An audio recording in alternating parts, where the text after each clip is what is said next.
Denny Hamlin closes in on the points lead with his third consecutive win, and it comes at Pocono. We'll also touch on Lewis Hamilton getting his first victory with Ferrari and Toyota scoring their first Le Mans win in 4 years. Hello, welcome back to the Gay Racing Podcast.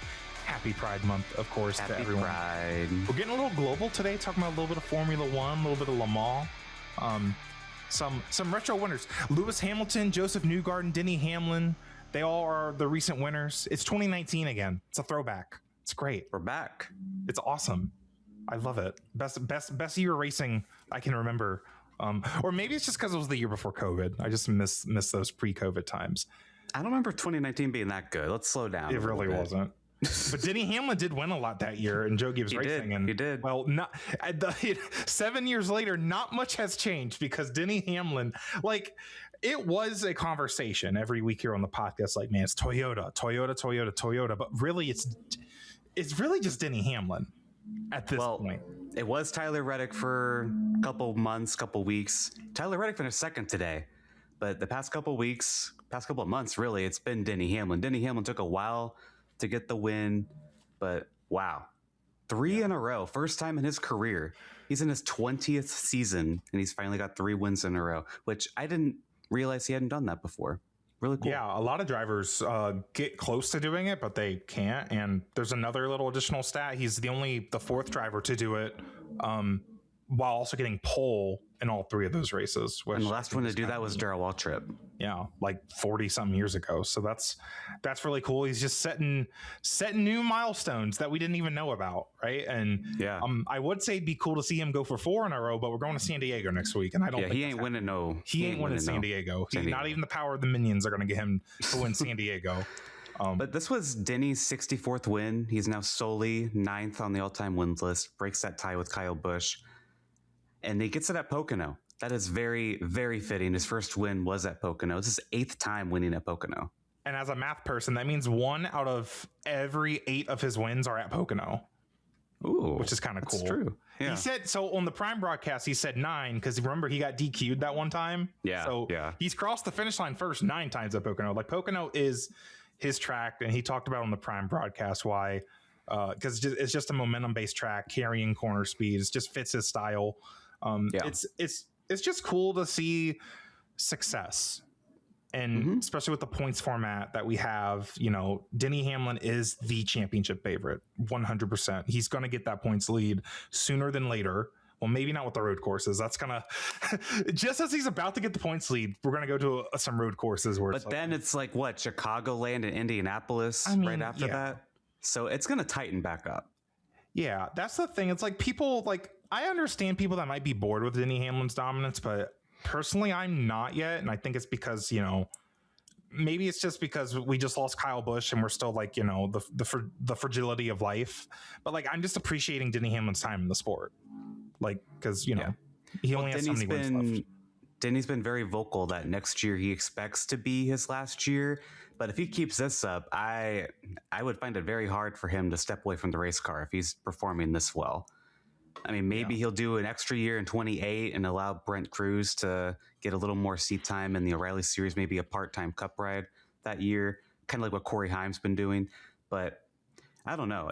This is really impressive. This late into his career, I believe he has the most wins this late into a career, or pretty damn close. I would think so.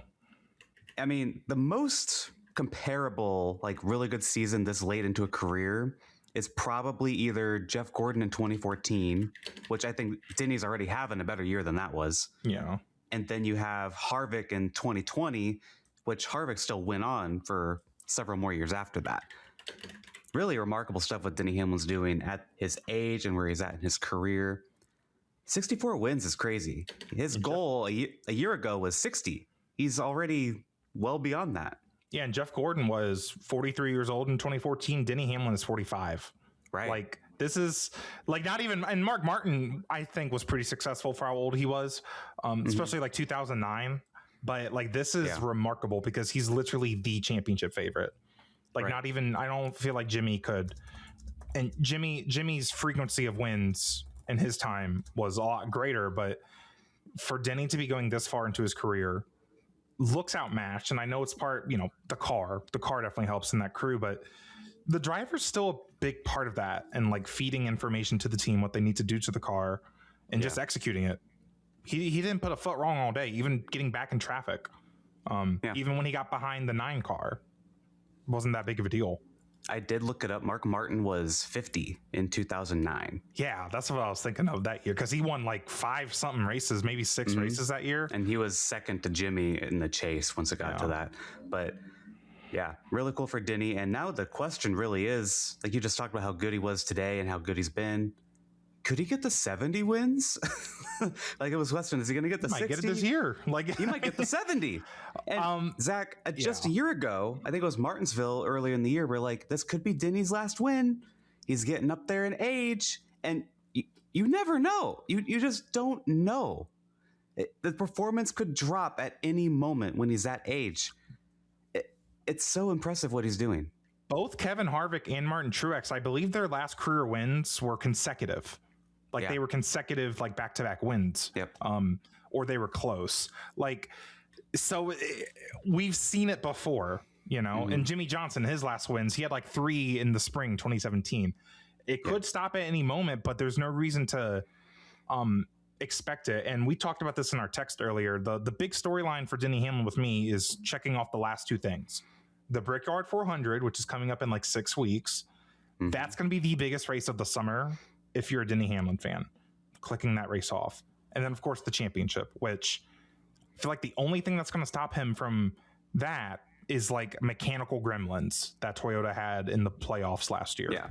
So, and I mean, don't count out Reddick for the championship overall and the just regular season championship either. Reddick hasn't like fallen off. He had 1 DNF last week, but he's still in the top 5 every week. He finished second again today. Right. But it's still a very fun battle to follow. And it's going to be throughout the whole year. I see it as like just the experience of Denny Hamlin in a championship battle, especially like think about Tyler Reddick's never done the chase before. He's never been in like a week to week traditional championship battle, or at least he hasn't been since he was like at the more local levels. Denny Hamlin, all he has to do is he has to rewind back to when he had to in 2010 when he was, losing his mind over Jimmy Johnson. Like Denny Hamlin is prepped for this moment. And we'll talk more about that. I'm getting way ahead of myself. We'll talk more about that when we get to that's several months away, but it's something to start thinking about for sure.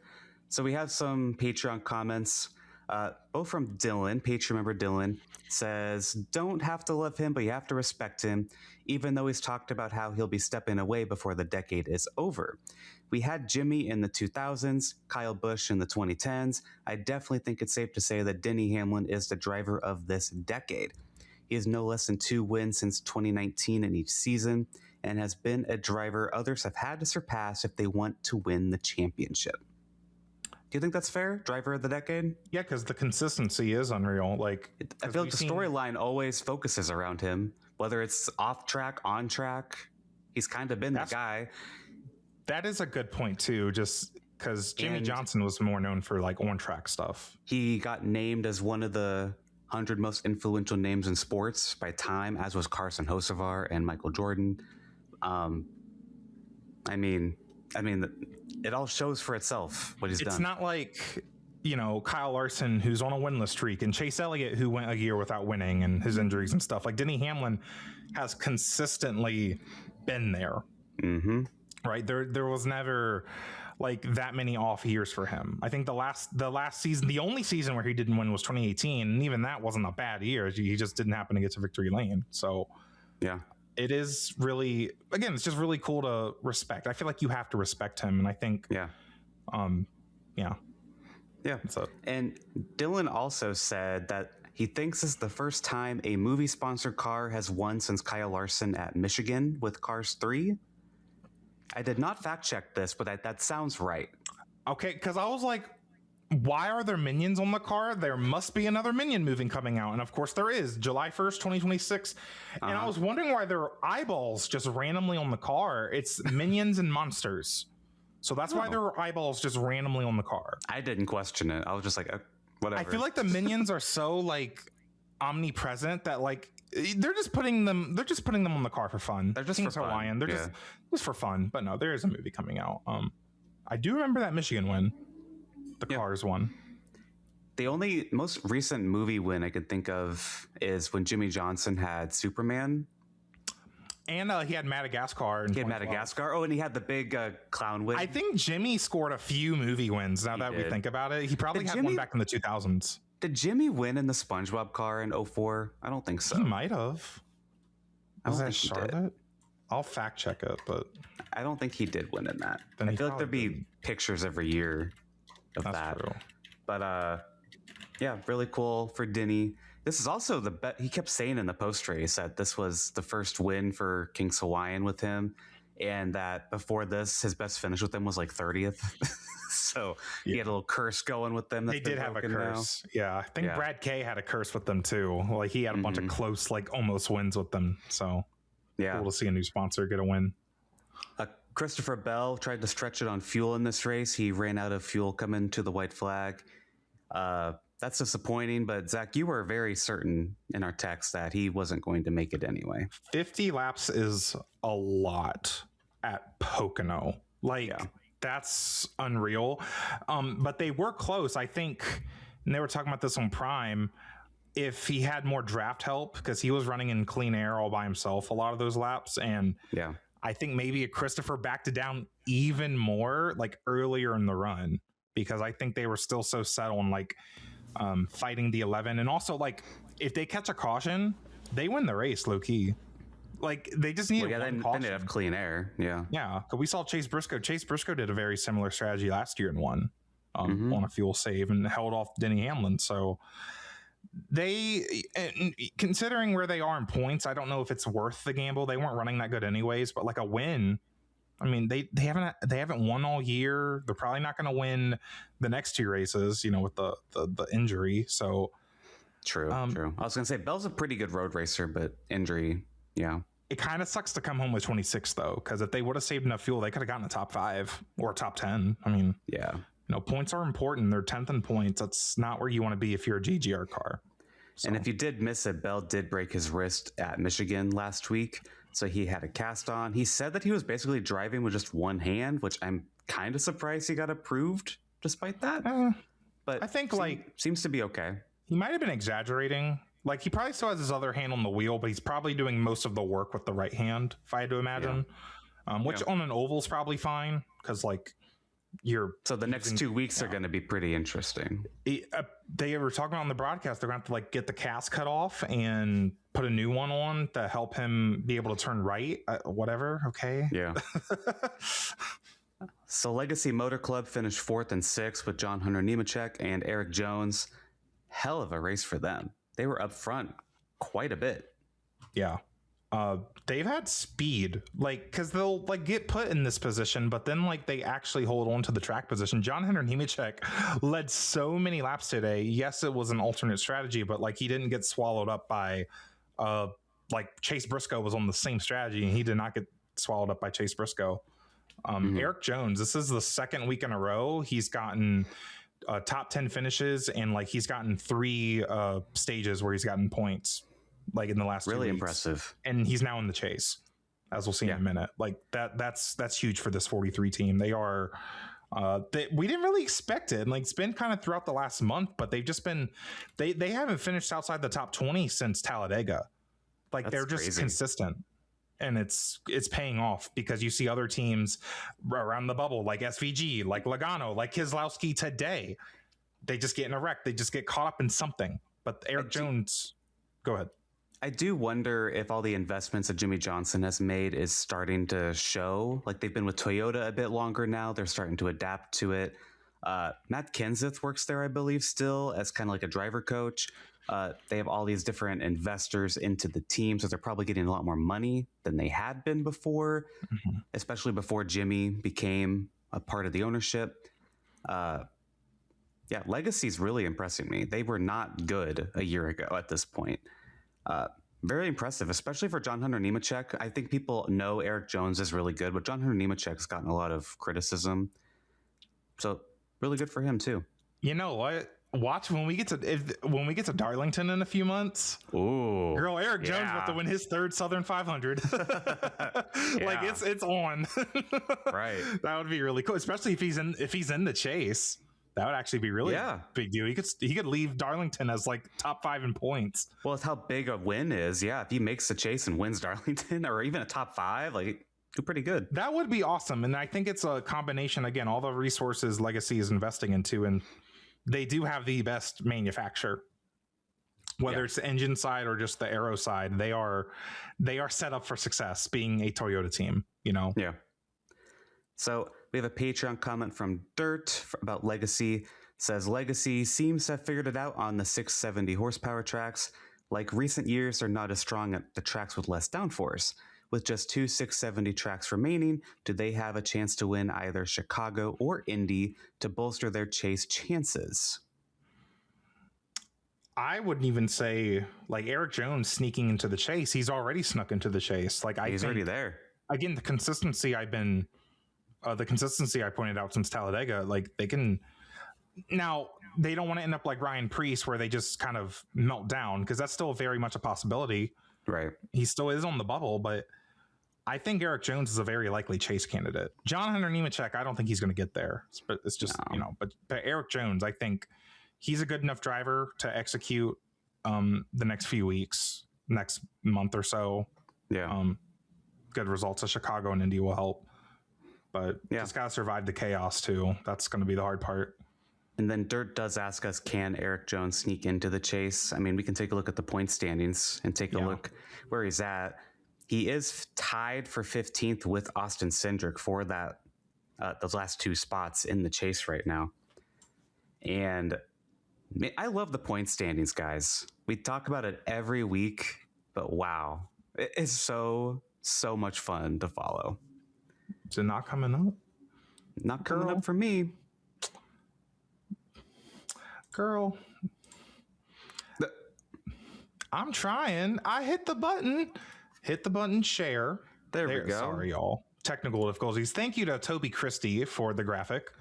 As beautiful always. as always. We've been using it every week, and we were worried because like we're recording this on Sunday night. Like, oh my god, I hope Toby posted the graphic. What are we going to use if he didn't? But beautiful here. That points lead is just about gone for Tyler Reddick, Alex. Yeah. Denny Hamlin is only 19 points behind Tyler Reddick. We were talking early in the year, well, if Reddick already has the regular season championship wrapped up, he's going to get those 25 bonus points. Not so fast, because Denny Hamlin's closing. And we talked about it earlier, the road courses are coming up. Reddick will probably get some of that lead back, barring some sort of issue. But wow, what a drive by Denny Hamlin. And it really shows wins are arguably more important now than they were in the playoff era. Yeah. For the drivers who are actually competitive, at least. So this is really cool. I love following this every single week. It's so cool that Reddick had a 100-point lead, still running really well, but Hamlin's been clicking off the wins, and now he's right there. It's awesome. Just one DNF for Reddick, and that was enough to let Hamlin be close. And can we say, like, Tyler Reddick's run today was actually really impressive because he really wasn't that competitive today. He kind of went on an alternate strategy, ran long in stage 3, then used his fresh tires to come up through the field and finished second with it. Like, he drove to second from, like, I think he came out like 8th or something. Yeah. And he was only 2 seconds behind Denny. Like, if there were 5 more laps in that race, like, I don't know. I don't know if he would have been able to get by Denny, but it would have been a really fun battle. So that kind of tells me this 45 team, they are ready to take on Denny Hamlin for this championship when September rolls around. Right. And going through here, Ryan Blaney's still 3rd in points. He's kind of been quiet the last maybe month or 2. He's still 3rd. Then Chase Elliott, Ty Gibson 4th and 5th. Chris Buescher is still up there in 7th. Larson is 6th. Suarez still 8th. Carson Osevar 9th. And Christopher Bell lost some valuable points he could have gotten, but it's in 10th. Yeah. And I want to talk about William Byron too, because he was running 2nd for a while. He got passed by Reddick at the end there. Been very quiet, I feel like, all year. He's 11th in points. I think he got some points he needed today. Yeah, you executed a finish. Like, I think Rudy Fugle finally put them in a position. They were kind of in this position at Michigan, but they ended up having to save too much fuel, and then they lost all their spots. But this is a huge win for this 24 team because they are not where they need to be. I think Chase Elliott was really impressive today, and even Kyle Larson at points. Like, especially Chase Elliott, they show legitimate speed William Byron was chasing down the 11 for a little bit once he got put in position, but I don't know if it's been qualifying or the metric. They just never are able to get to the front, but when they are kind of fast. So we'll take it, I guess, for the 24 team. And then Briscoe continues to build some gap over that last spot in the chase. He's plus 60 in 12th. Bubba Wallace is continuing to fall. He's plus 43 in 13th. I'm very concerned. I'm very concerned for Bubba. We said that a few weeks ago, but I don't know. I don't know what happened today. They just, maybe this just isn't a good Bubba track. Like he must just not run good here, because I just didn't see him all day. Finished 21st. Yeah, plus 43 for Bubba. SVG's plus 10, but we have San Diego and Sonoma, the next two races. He'll be fine. He's going to get a huge bump here. And then that's going to be what he's going to have to work with. Until we get to the chase, he'll have 8 races after Sonoma and San Diego. He's stayed in that top 16. He had several good runs on the ovals. A lot of that was in part because qualifying got rained out, and he had good starting position from the metric. Going to be interesting, because I think he's probably the guy, plus Erik Jones, I guess, that someone like Logano would be wanting to try and bump out. I will say San Diego has the opportunity for so much chaos.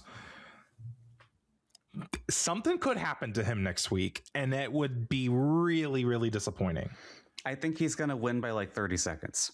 Correct. But like, it's still like, it could be crazy. Yeah. Like, remember when Larson like wrecked him at Chicago that one year, like 2024, like in the rain, like something like that could happen. Like, this track's really bumpy. No one really knows what to expect if the cars can handle it.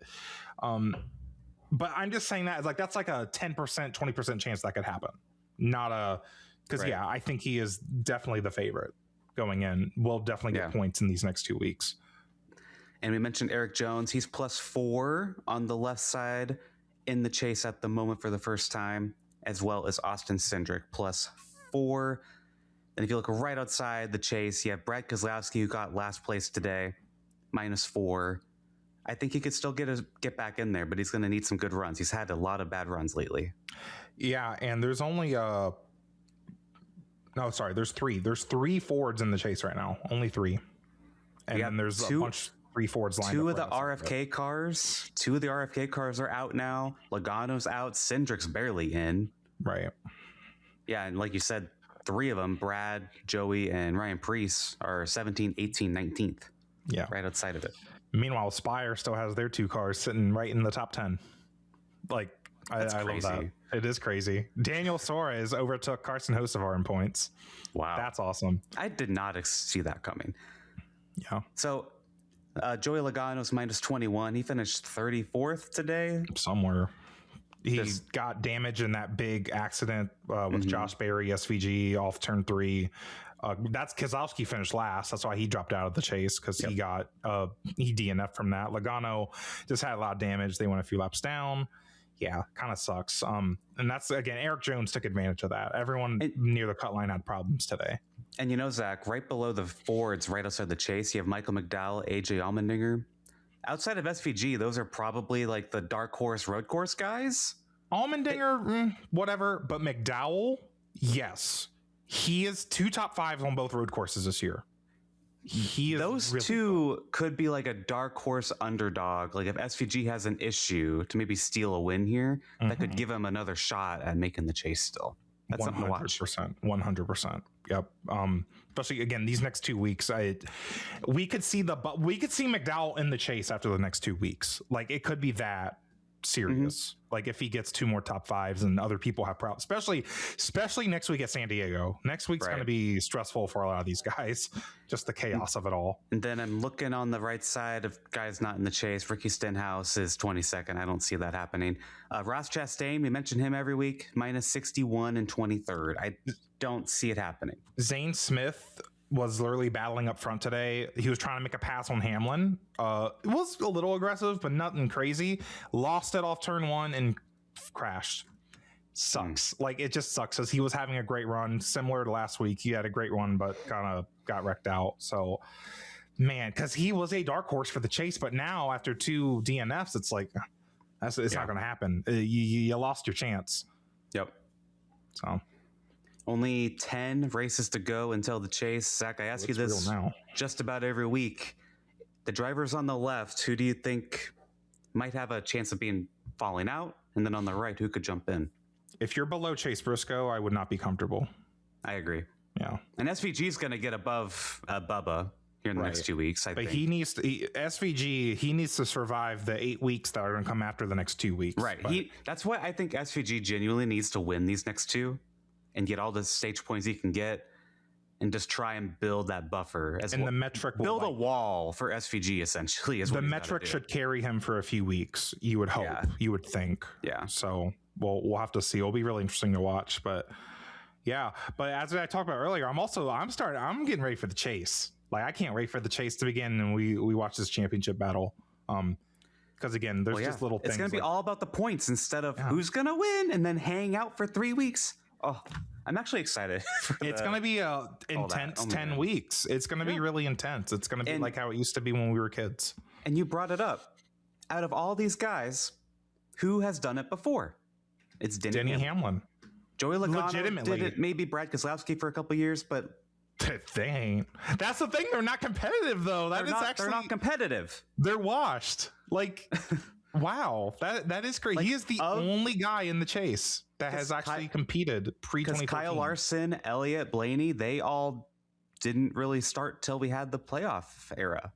So he knows how to put. I mean, I will say though, there's going to be teams like Chase Elliott and the 9 team. They know how to put together 10 weeks. I feel like they're so consistent. You did text me something earlier that reminded me of 2020.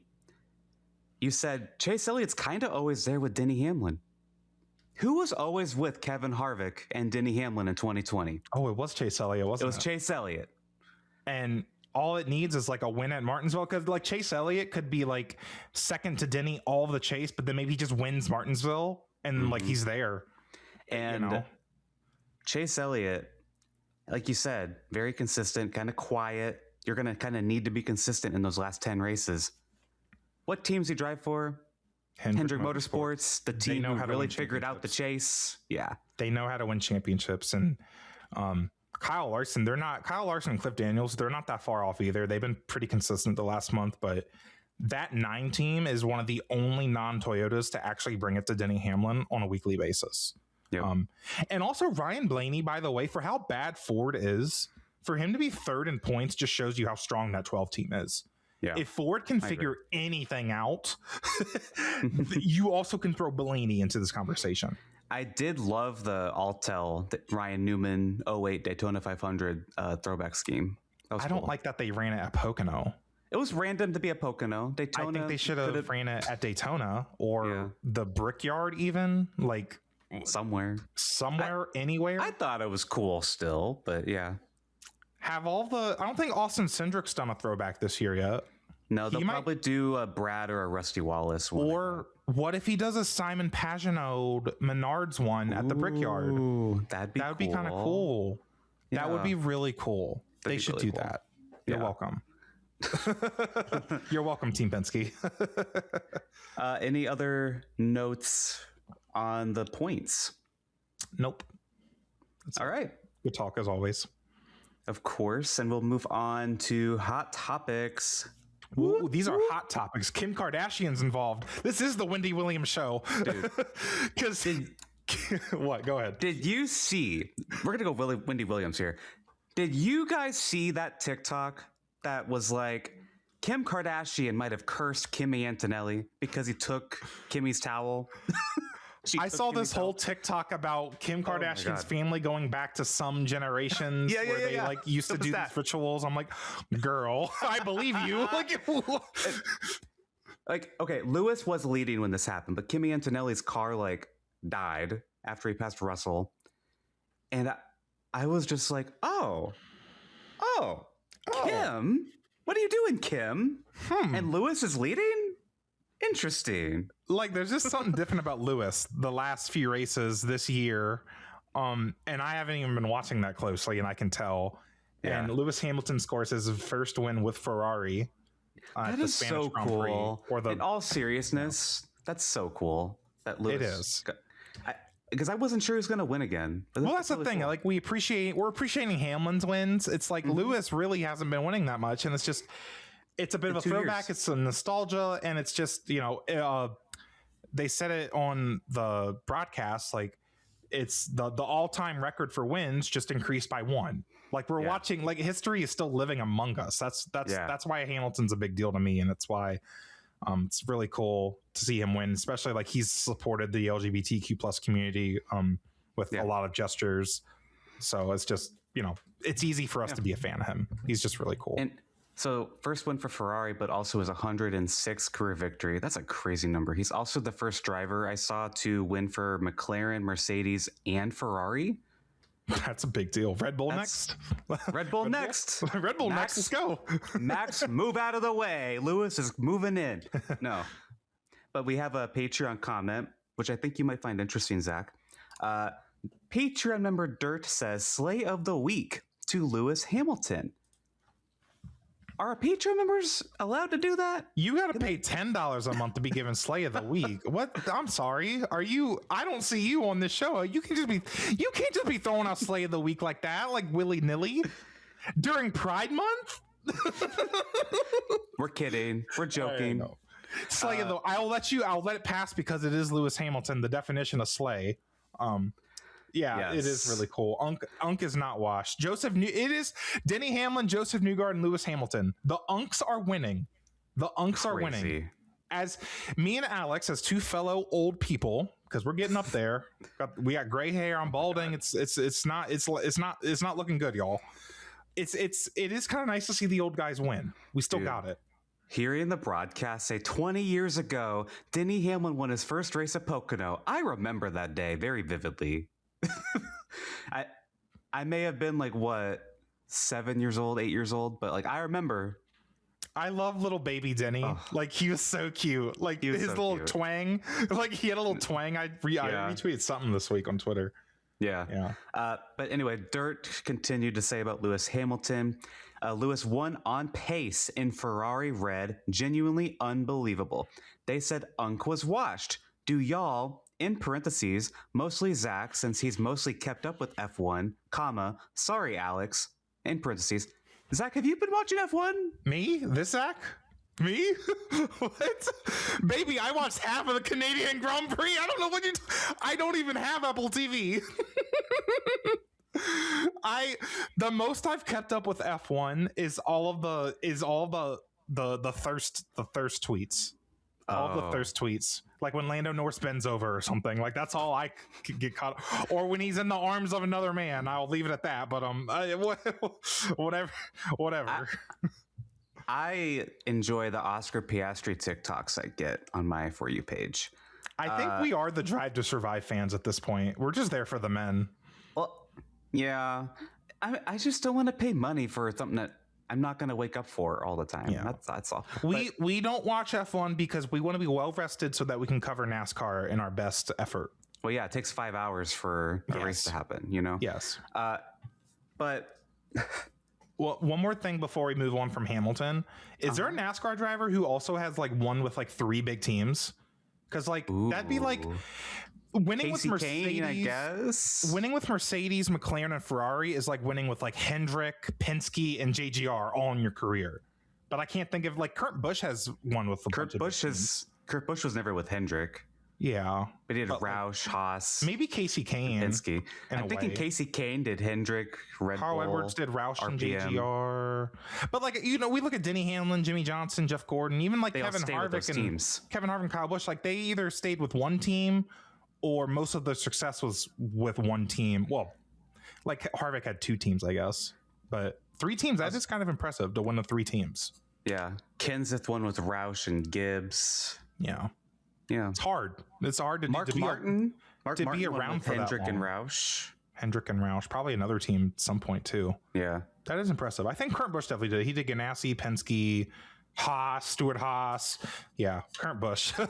But that's a cool little nugget though. It was just. I mean, bring that up. Kyle Busch won with Hendrick and he won with Gibbs and Childress. Gibbs and Childress. Okay, 3 championship winning teams. Okay. Yeah. I mean, Childress won championships years ago, but we'll take it. All right. Cool. Yeah. Rowdy. Dirt. We keep going off topic. Because you're you said Zach watched F1. I'm like, you watch F1? Dirt says, do we think Lewis has a real chance to contend for the World Drivers' Championship, or is Mercedes too OP to contend with? Sure. From what I've seen... Sure, because I like Lewis, sure.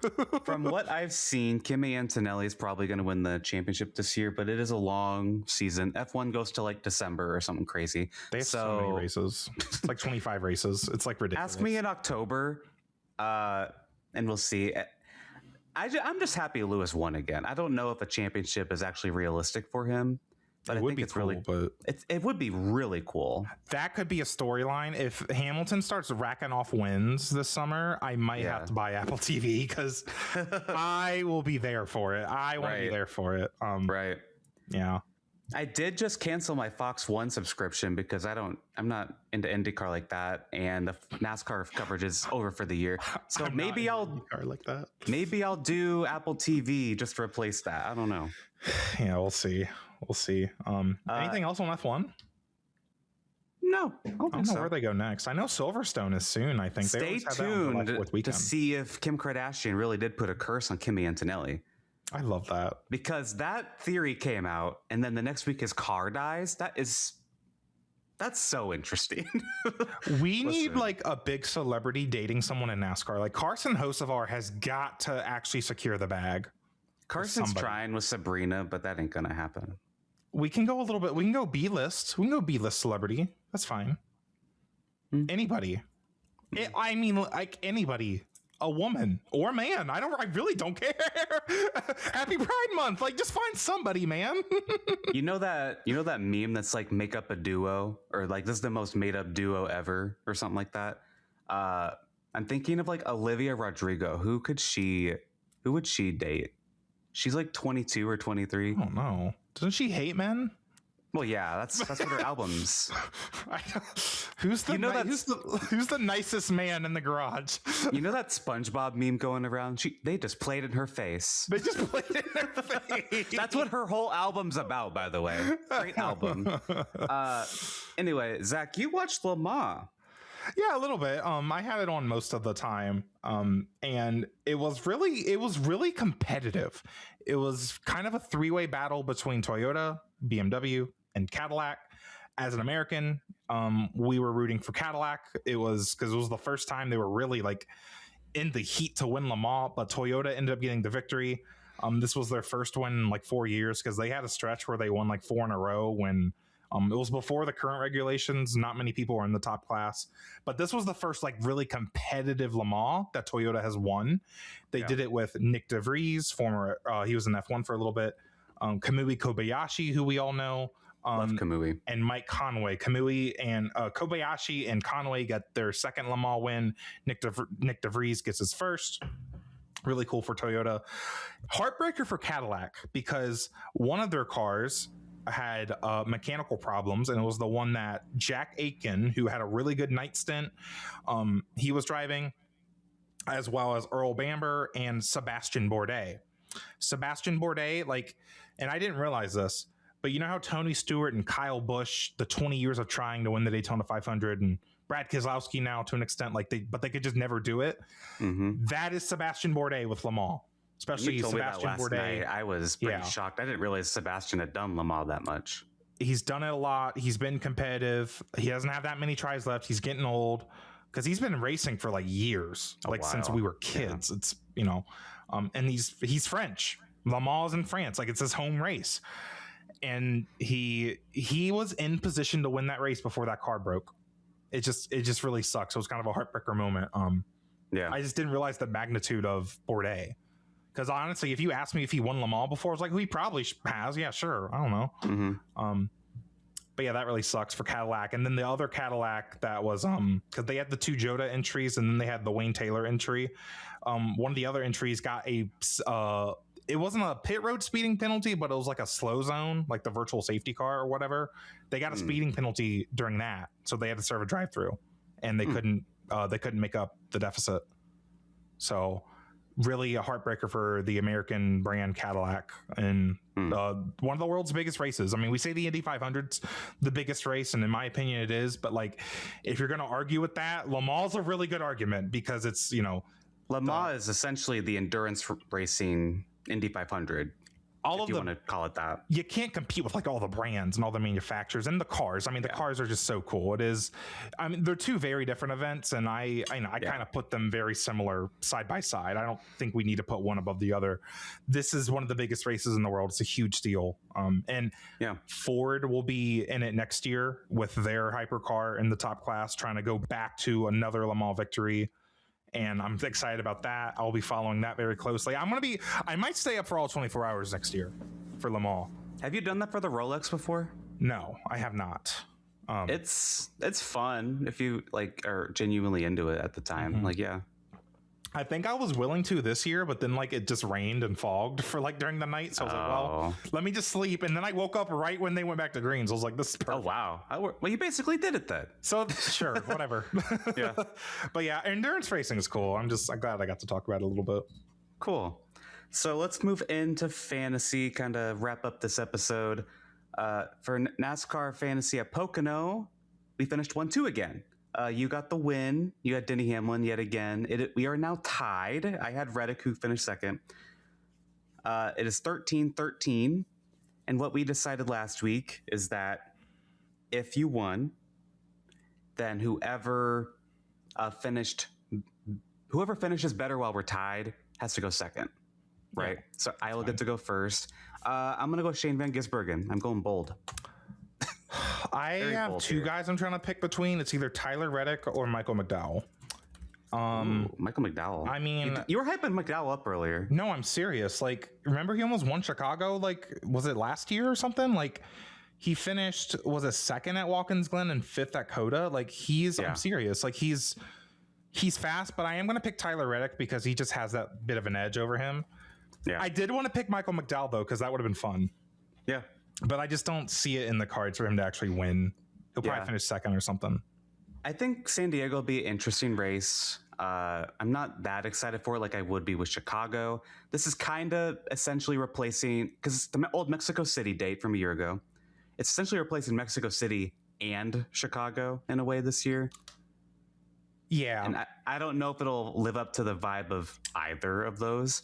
I think it might. I think it'll be cool. I think it is still, like, it's an event. I think kind of how we talked about Chicago was an event. This is an event. And like, I know some people might be off put by the military glazing, but if you ask me, it's a lot more tasteful than what IndyCar is doing. Like, when you compare it to what IndyCar is doing in DC, it's just like, it makes me a lot more comfortable. Especially because it sounds like this is a one-off and Chicago's coming back next year. Yeah. I feel like it's okay. And also, you can, based on what iRacing posted for a lap around the track, you can still see like the skyline in San Diego. Cool. I didn't realize that it was like actually close to downtown San Diego. I thought it was like in the middle of nowhere. It's kind of like Belle Isle in a way. It's kind of like Belle Isle. I think it's neat, and I drove it on iRacing. One, the track is ridiculous. We are going to wreck so many cars next week. It's ridiculous. Get ready to watch some yellow flag racing, guys. Oh God, it's going to be bad. But like, it's cool. I think if we're going to celebrate America's 250th birthday, like, you know, people are going to have different feelings about that with the current climate. But like, I just like how NASCAR is doing it because it's about more the people. And like Friday, like they're letting military personnel and families watch the truck race for free. Like, I think that's cool. Like, that's cool. That's really cool. Like, that just makes it really tasteful to me. I like this. I like this event. I think it's going to be awesome. And all three series are going to be there. So should be fun.